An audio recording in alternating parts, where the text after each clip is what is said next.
So just to give you guys a little FYI, right? So let's just say you're doing a 1 to 2. So between the 1 to 2 year time frame, you can do half a t-shirt as a minimum. But personally,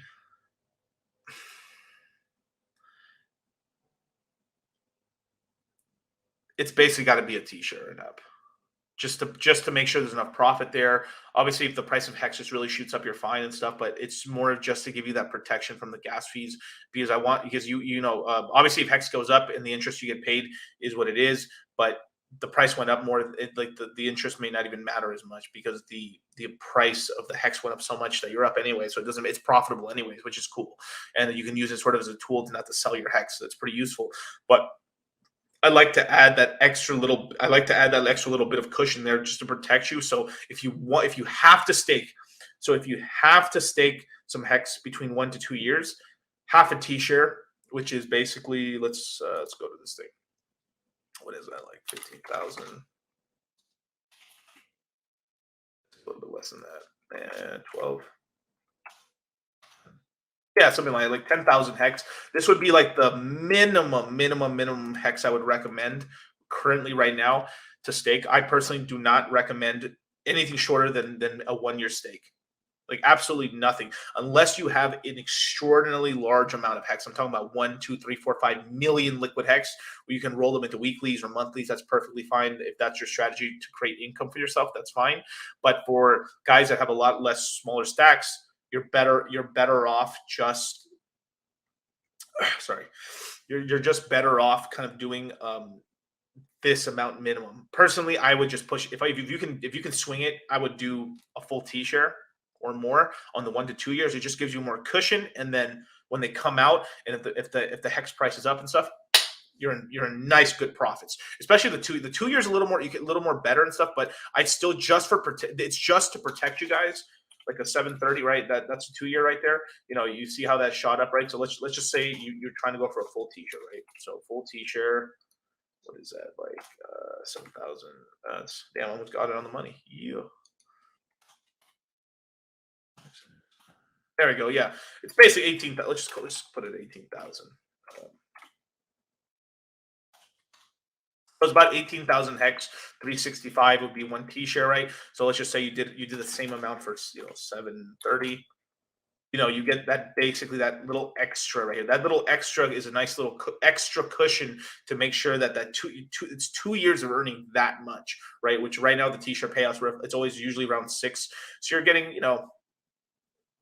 give or take damn near 7 hex per day on that hex, not including any emergency end stakes and all that stuff. So obviously, if we ever do get when we do get the price of hex really, really, really shooting up, there's going to be a lot of emergency end stakes. So I do truly believe that the average t-shirt payout is going to trend towards about 8 to 9 during those turbulent times, especially. And there's going to be some days where, like, if we hit the $1, $2, $5 hex price, we're going to have like 25 t-shirt payout days and stuff, because that's so much money that some people are going to say, like, fuck it, they're going to pull up and they're going to try to sell, right?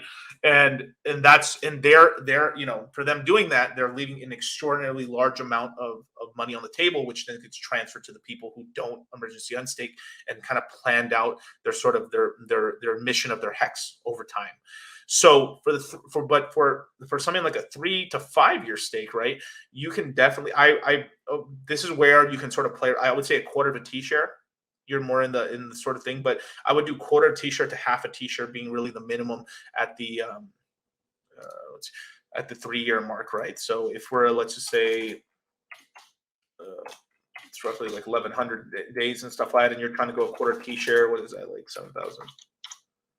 Yeah, like you see 7,000 X, it starts getting a lot more affordable to actually do these kind of stakes, right? So that means 3,500 for a 3 year stake. That seems like so, but remember, just because you can do the minimum, it's the sort of thing where, like, you should always try to shoot for a little extra, just because it gives you more cushion. You never know what could happen, right? So 4,000, it's the sort of thing where, like, you have to do what you can afford. But the beautiful thing is, the longer you go out, the more affordable it becomes to do these stakes, where you can essentially grab up these t-shirts for the future, as well as, like, right now, eventually when there is the fork/snapshot, you'll get that on PHEX, and you locked it in on the other side where 100% the fees are so low that it doesn't. Those are going to be in profit no matter what. You know, so it's that sort of thing, right? Like DCC, there's zero reason to do a native stake where you can do it. I don't believe that, dude. So I mean, just respectfully, like, call me old school and stuff like that, but it's just I would use Hedron as a tool, but you know, I'm going to use what Grandpa used, which was basically this right here, and it's that sort of thing. You use Hedron as a tool. I'm not saying Hedron's bad. I own Hedron. I bought Hedron for sure, and you use it as a tool and stuff. But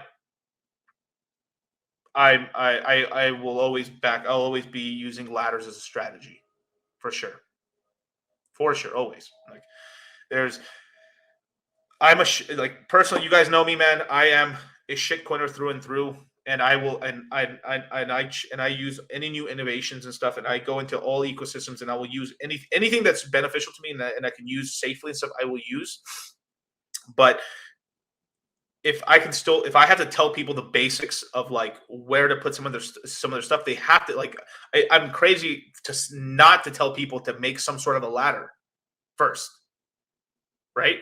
Do some sort of ladder, and then you can use some of your liquid to then create some sort of extra income, or maybe you just want to do a hedron stake essentially to then take out that value, take a loan on it, and then sell the hedron or use the hedron as some sort of collateral for something else possibly in the future if once the ecosystem gets more developed and stuff. That's perfectly fine. But I am not about that whole thing of just like using just solely hedron to make stakes and stuff. No, fuck that, dude. I'm not going to do that. Hell no. Absolutely not. And I'm a Hedron fan. Like it's like I like Hedron. I think it's cool. I think it's a cool idea and stuff like that. I talked a lot about sort of doing that some sort of system like that a long time ago when Hex was first created, back in December 2019, and but it's a tool, right? And but the same this is like for sure guaranteed extra hex that it's immutable. Nothing's going to happen. We've been using this stuff since 2019. It's 2022. We're at some point where it's going to be at some point 4, 5, 6, 7, 10, 8 years. This is going to still work. There's multiple front ends. We've run millions and millions and millions of billions of dollars of value of hex staked on here and stuff with no problems at all.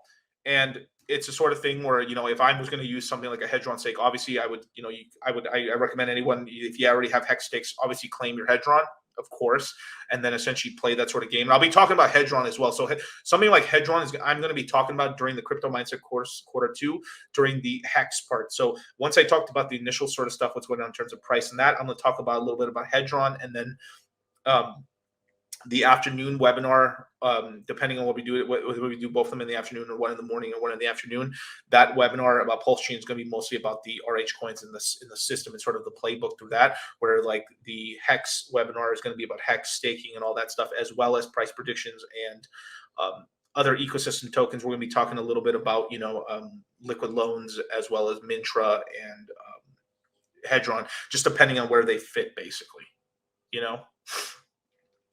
Yeah, for sure.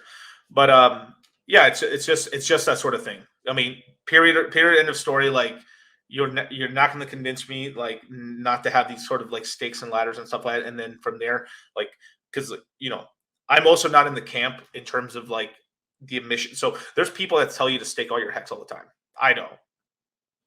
That's blasphemy. But this is Hex Jesus talking right here, and it's a sort of thing where like I've always recommended to have some liquid hex so you can take advantage of price increases, and as well as like being able to take advantage of stuff, because it's no fun when you don't have any if you don't have any liquid hex and the price shoots up to something incredible and you can't take advantage of anything of that, right? And then you're just standing there like your dick in the wind, just pissing on yourself basically, while everyone's like fucking like hex flexing it out, and you're just sitting there like nobody loves me. And it's a lot of common sense things that I've been pushing for a really, really long time. But the reason for ladders is like you're staggering out your hex, so you have a steady amount of hex coming out throughout times. You can essentially take. I mean, this is hex 101 right here, right? You have at least the minimum ladder is like you at least have some hex coming out once a year for like 15 years, and basically what happens is you can count on that hex being there. Cool. Whether price up or down, whatever it is, you take that hex and now you have this interest, and then you can live on that interest, or just put that interest, invest in something else, or buy more hex, or just keep it there liquid, and then restake your principal, and you're building a sort of a CD ladder, right? Versus some of the other stuff, right? Where like if you don't ladder your stuff out properly and then you spend all your hex and stuff, you're just kind of like, oh man, right? Obviously, there's where Hedron and a couple things could come in to kind of help supplement that, as well as like people are going to be leveraging themselves on pulse on liquid loans and everything, which I'm going to be talking about, sort of the dangers and the non-dangers, and like I think the liquid loans guys are doing a cool job and everything. Like obviously, I sacrificed for it personally, but I'm going to keep it real with everybody that basically everyone's everyone's very very excited for liquid loans because it's fucking leverage. Like don't fucking like sugarcoat shit. It's leverage. Though there is strategies they can do where like you're leveraging yourself fucking nothing really. Like I've seen like the 1% strategies and stuff like that, sure, and then you can do all these kind of certain very low like you basically your leverage is like 0.05x or something like that, or which are you're not going to get liquidated unless something like some sort of massive hack happens, or like some sort of flash. It have to be something insane for the price to drop that low, basically like a 98% drop in the price to get liquidated. But obviously people are not going to do that, because you know why? Because I know people. We all do this shit. Like people do retarded shit. And like this whole thing of like people are not going to do that, Miguel. People are not going to leverage themselves out. Fucking 50% LTVs, Miguel. No, dude. And no, they're not going to borrow this money and then use the money to then speculate on some other coins, with their NFTs on like Mintra, or speculate on like shit coins that launch on the Pulse Chain ecosystem, or buy Pulse Chain and the price goes down and then they get liquidated on their Pulse Chain, and then they have half the stack they originally have.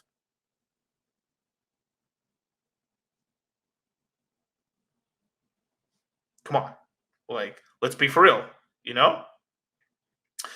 But but having these options out for people is a part of a healthy market and building an ecosystem. And if we don't have it, someone else will build it, and it's better in the hands of hexagons that built it than others. So I'm not shitting on it, but like I'm calling spade a spade here. Like the reason so many people are like jizzing all over their pants over all this shit is because they want to lever themselves out, because they want to gamble on like, if like fuck, like I want to like climb the citadel and climb the ladder faster than doing it, or like doing the sort of the long game of like one or two sort of trades or something like that, which the difference between trading and investing is basically just time preferences. Basically, like, oh, I bought this crypto right here and then I sold it here over 2 years. Oh, that was a good investment.